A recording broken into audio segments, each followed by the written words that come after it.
Timur untuk Indonesia. Kisah kepahlawanan dari Nusa Tenggara Timur.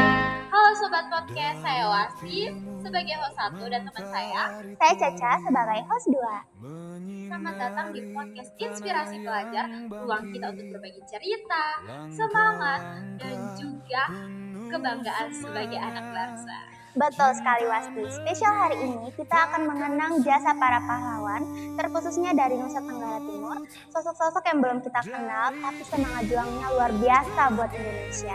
Wah, dan kita tidak sendirian. Kita sudah bersama dengan Ibu Fitri Hayoni. Beliau adalah guru IPS yang sudah mempelajari banyak tentang kisah kepahlawanan dari daerah kita. Selamat datang Ibu Fitri. Terima kasih Wasti dan Caca. Senang bisa hari ini kita bisa berbagi cerita tentang pahlawan-pahlawan yang berasal dari NTT. Apalagi momen saat ini pas dengan Hari Pahlawan. Ibu, mungkin banyak teman-teman di luar sana yang belum tahu nih siapa saja pahlawan nasional yang berasal dari Nusa Tenggara Timur. Nah ini nih menarik nih. Banyak sekali para pahlawan-pahlawan yang berasal dari NTT. Misalnya yang pertama Ishak Doko, ada juga Herman Yohanes, ada juga Profesor W.C. Yohanes. Mereka itu merupakan para pejuang kemerdekaan. Ada juga El Tari sebagai gubernur Nusa Tenggara Timur yang pertama. Dia bekerja keras setelah kemerdekaan dan juga merupakan tokoh perjuangan dan pembangunan. Ada juga dari Flores yaitu Franseda sebagai bapak pendidikan dan juga bekerja dalam bidang ekonomi juga. Ada juga salah satu perempuan yang ibu tahu itu yang namanya Francisca Panggidae. Itu dia mulai bekerja dari dia usia muda untuk memperjuangkan kemerdekaan itu. Dia juga sebagai wartawan, dia juga sebagai asisten dari Presiden Republik kita yang pertama itu Presiden Soekarno. Ada selain pejuang-pejuang kemerdekaan yang tingkat nasional, ada juga tingkat lokal ada. Misalnya Motangarua, ada Marilonga, Herewila, dan lain sebagainya. Wah, keren banget ya Ibu. Kalau melihat perjuangan mereka, nilai apa sih yang bisa kita teladani sebagai generasi muda?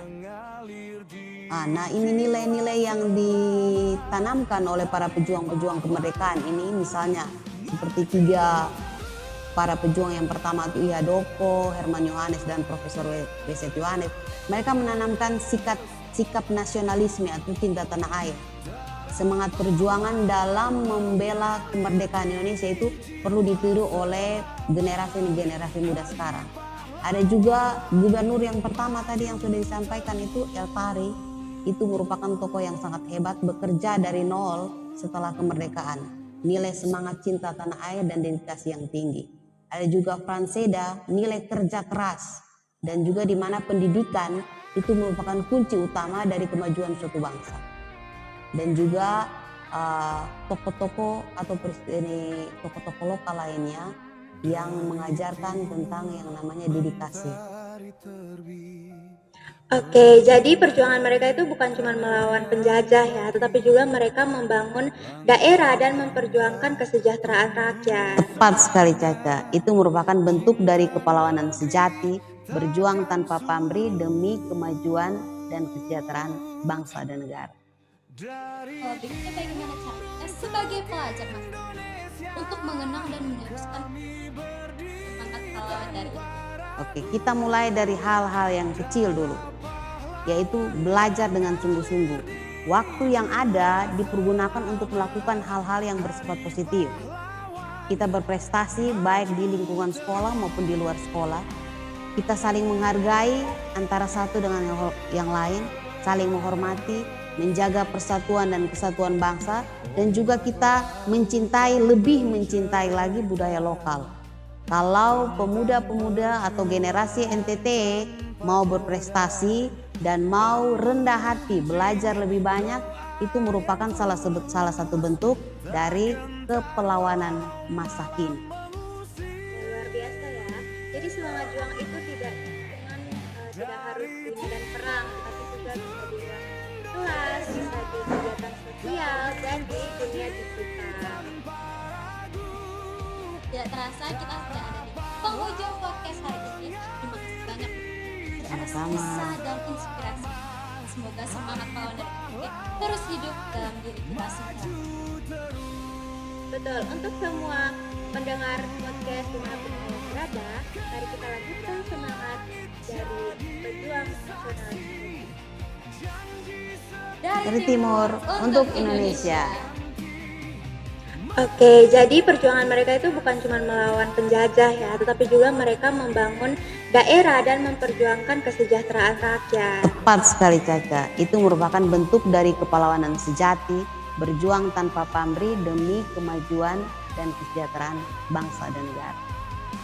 Kalau begitu bagaimana cara kita sebagai pelajar Mas untuk mengenang dan meneruskan semangat pahlawan dari NTT? Oke, kita mulai dari hal-hal yang kecil dulu, yaitu belajar dengan sungguh-sungguh.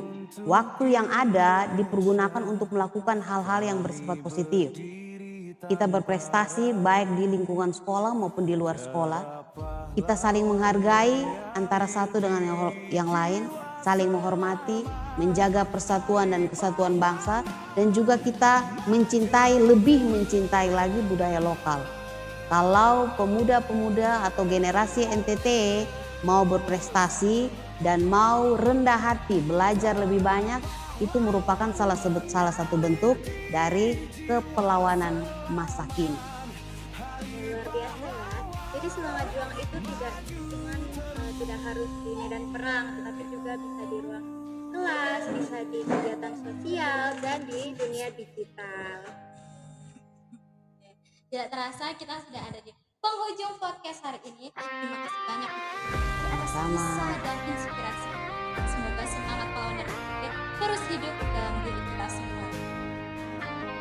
Betul, untuk semua pendengar podcast dimanapun kalian berada, mari kita lanjutkan semangat dari menyinari pejuang tanah yang bangkit. Dari timur untuk Indonesia. Oke, tidak terasa kita sudah ada di penghujung podcast hari ini. Terima kasih untuk Ibu Fitri atas kisah dan inspirasinya. Semoga semangat pahlawan dari NTT terus hidup dalam diri kita semua. Betul, untuk semua podcast dimanapun kalian berada, mari kita lanjutkan semangat pahlawan dari Nusa Tenggara Timur dengan cara kita sendiri seperti belajar, berkarya, dan peduli sesama. Dari timur untuk Indonesia. Selamat Hari Pahlawan.